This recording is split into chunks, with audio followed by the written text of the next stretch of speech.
আজকের গল্পটা শুরু হতে চলেছে ছোট্ট একটা গ্রামের ছোট্ট একটা পরিবারকে নিয়ে। বাবা মা এবং তাদের দুই সন্তান অর্থাৎ দুই ভাই, ছোট্ট একটা পরিবার, খুব সুন্দরভাবে তাদের জীবনযাত্রা চলে যাচ্ছিল। বড় ভাই একটা কোম্পানিতে লেবারের চাকরি করে, বাবা কৃষিকাজ করে, আর তাদের ছোট সন্তান অর্থাৎ ছোট ছেলে কিন্তু ক্লাস 8-এ পড়াশোনা করে। দারিদ্রতার বেড়াজালে আটকে পড়া পরিবারকে সাপোর্ট দেওয়ার জন্য তাদের বড় ভাইকে খুব অল্প বয়সে কাজে চলে যেতে হয়েছে। এই জন্য বড় ভাইয়ের পড়াশোনাটা ঠিকমতো হয়ে ওঠেনি। তবে বাবা মার একটাই স্বপ্ন ছিল যে তাদের ছোট সন্তান অর্থাৎ ছোট ছেলে যাতে উচ্চশিক্ষায় শিক্ষিত হয়। এই জন্য বাবা কৃষিকাজ করলেও সারাদিন মাঠে তুমুল কষ্ট করে এসে বাসায় যখন এসে দেখতো তাদের ছোট সন্তান পড়াশোনা করতেছে, সমস্ত কষ্ট এক চান্সে দূর হয়ে যেত। আর তাদের ছোট সন্তান পরিবারে অভাব দেখতে দেখতে বড় হচ্ছে, তো তাই সে একটা সময় ঠিক করেই ফেলে যে তাকে অনেক বড় হতে হবে, লেখাপড়া করে অনেক বড় মানুষের মতো মানুষ হতে হবে। আর ঠিক এমনটাই হতে থাকে। তাদের ছোট ছেলে খুব ভালো রেজাল্টও করতে থাকে, প্রত্যেক ক্লাসে টপ হতেও থাকে। তবে তার একটা বদ অভ্যাস ছিল, সেটা হচ্ছে ফ্রি ফায়ার গেম খেলা। করোনা চলার সময় যখন তার স্কুল বন্ধ হয়ে যায়, তখন তার বাবা এবং বড় ভাইয়ের জমানো কিছু টাকা দিয়ে তাকে একটা ফোন কিনে দেওয়া হয় অনলাইনে ক্লাস করার জন্য। তার ফোনটা ছিল 3 GB র্যামের একটা ফোন। তবে এইখান থেকেই তার ফ্রি ফায়ার গেমের সাথে পরিচয় হওয়া। সারাদিন পড়াশোনার ফাঁকে সময় পেলেই সে ফ্রি ফায়ার গেম নিয়ে বসে পড়তো। আগে যেমন বাইরে খেলাধুলা করতো, এখন সে আর বাইরে খেলাধুলা করে না, ঘরে বসে সারাদিন ফোন টিপে আর ফোনে গেম খেলে। এদিকে তার বাবা মা যখন ফ্রি ফায়ার গেম খেলা দেখতো তখন প্রচণ্ড পরিমাণ রেগে যেত, এমনকি মারধর পর্যন্ত করতো যে তুই এই গেম খেলা বাদ দিয়ে দে। তবে তাদের ছোট ছেলে যতই বাবা মার বাধ্য সন্তান হোক না কেন, ফ্রি ফায়ার গেমটা ছাড়তে সে একেবারেই নারাজ। প্রথম দিকে পড়াশোনার ফাঁকে ফাঁকে গেম খেললেও যখন তার বাবা মা তাকে বকা শুরু করে, তখন সে রাতের অন্ধকারে গেম খেলা শুরু করে। তবে বন্ধুরা, বলে রাখা ভালো, সে কিন্তু তার পড়াশোনা একেবারেই ঠিক রেখেছিল, অর্থাৎ গেমের কোনো কালো ছায়া পড়াশোনার উপরে কোনোদিনই সে পড়তে দেয়নি, যার কারণে তার রেজাল্টটা মোটামুটি ভালোই হতো। এতদিন পর্যন্ত পরিবারের সব কিছু ঠিকঠাকই ছিল। এবার আস্তে আস্তে পরিবারটা একটু একটু করে ভাঙতে শুরু করবে। পরিবারের সকলের সম্মতিতে পরিবারের বড় ছেলের সাথে পাশের গ্রামের একটা মেয়ের বিবাহ সম্পন্ন করা হয়।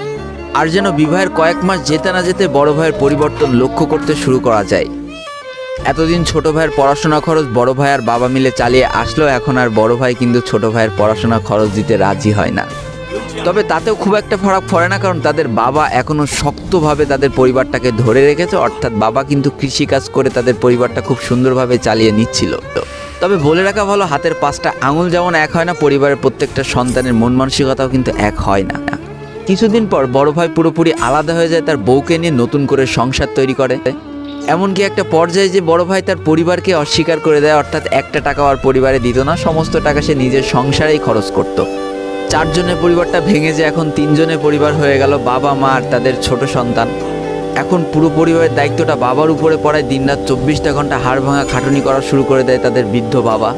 এদিকে তাদের ছোট সন্তান সবটা কাছ থেকে দেখে অনেক কষ্ট পেত, তারপরেও তার করার কিছুই ছিল না, তাকে পড়াশোনাটা চালিয়ে যেতেই হবে, কারণ বাবা মার একমাত্র স্বপ্ন তাকে পড়াশোনা করে মানুষের মতো মানুষ হতে হবে। এদিকে বলে রাখা ভালো, পড়াশোনার পাশাপাশি কিন্তু সে ফ্রি ফায়ার গেমটা অনেক ভালো মতো খেলা শিখে গিয়েছিল। তার 3 GB র্যামের ফোন একটু ল্যাগ দিলেও মোটামুটি ভালোই খেলা যেত, স্মুথ গ্রাফিক্সে।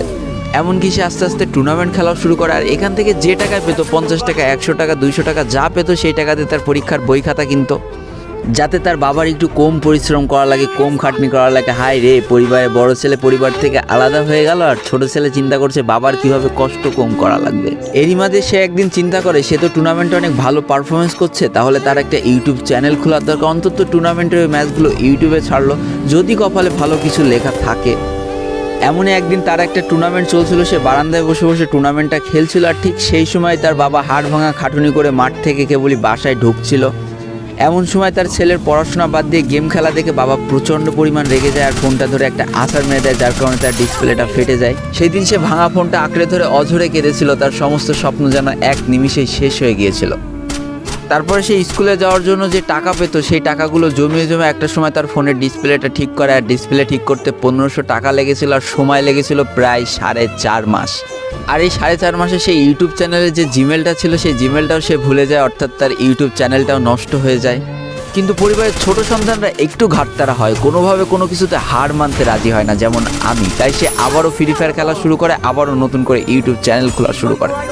সব কিছু মোটামুটি ঠিকই চলছিল, পড়াশোনাও সে আগের মতোই চলতেছে, এইদিকে টুর্নামেন্টও চলতেছে, এইদিকে ইউটিউবে আস্তে আস্তে তার সাবস্ক্রাইবারও বাড়া শুরু করে, একটা দুইটা এমন করতে করতে।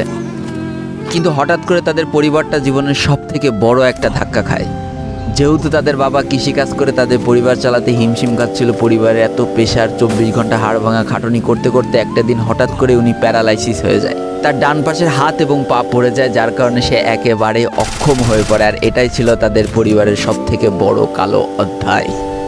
তবে সব থেকে কষ্টের ব্যাপার কি ছিল জানো? পরিবারের এত খারাপ সময়ও তাদের বড় ভাই কিন্তু তাদের পাশে এসে দাঁড়ায় না।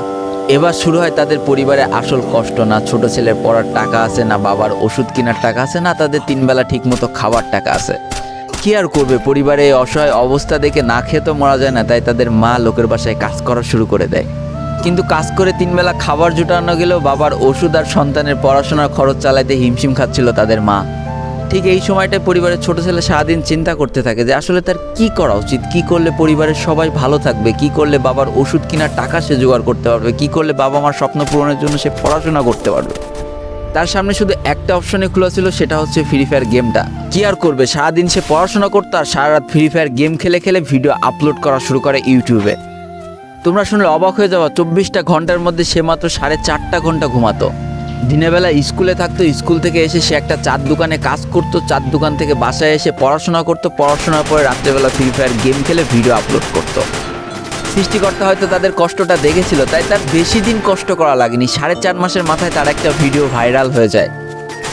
ব্যাস, লাইফের মোড়টা এইখান থেকে ঘুরে গিয়েছিল। তোমরা সকলে জানো একটা ভিডিও ভাইরাল হলে আসলে কি হয়। সব জায়গায় তার নাম ছড়িয়ে যায়, মানুষ আস্তে আস্তে তার ভিডিও দেখতে শুরু করে, তাকে পছন্দ করতে শুরু করে, তার গেম প্লে ভালো লাগতে শুরু করে। একটা সময় সে একটা ভালো প্লেয়ার হয়ে যায়। আর সে জীবনে প্রথম পেমেন্ট পেয়েছিল 12,500 টাকার, যেখান থেকে 7,000 টাকার তার বাবার জন্য ওষুধ কিনে দিয়েছিল আর বাকি টাকাটা তার আম্মুর হাতে তুলে দিয়েছিল। তারপর থেকে তার মাসিক বেতন কখনো ওই 12,000 টাকার থেকে কমেনি, বাড়তে বাড়তে বাড়তে বাড়তে একটা সময় তার মাসিক বেতন দাঁড়ায় 1 লাখ টাকা, যেটা ছিল তাদের পরিবারের জন্য অবিশ্বাস্য একটা ব্যাপার। যেই পরিবারটা না খেতে পেয়ে প্রায় মরার মতো অবস্থা হয়ে গিয়েছিল, সেই পরিবারটা আজকে কোথা থেকে কোথায় যেয়ে দাঁড়ালো। তবে সব থেকে মজার ব্যাপার কি জানো, এখন আর ফ্রি ফায়ার খেলতে দেখলে তার বাবা মা কিন্তু তাকে বকে না। তো দেখো, জীবনে খারাপ সময়গুলো চিরদিন স্থায়ী হয় না, খারাপ জীবন কাটিয়ে কিন্তু ভালো সময় আসে। অর্থাৎ তাদের পরিবারে এখন ভালো সময় চলে এসেছে। তার বাবা আগে থেকে অনেক সুস্থ হয়ে গিয়েছে, এখন নিজে থেকে হাঁটাচলা করতে পারে, তাকে আর কাজ করে খেতে হয় না, তার মাকেও এখন আর কাজ করতে হয় না।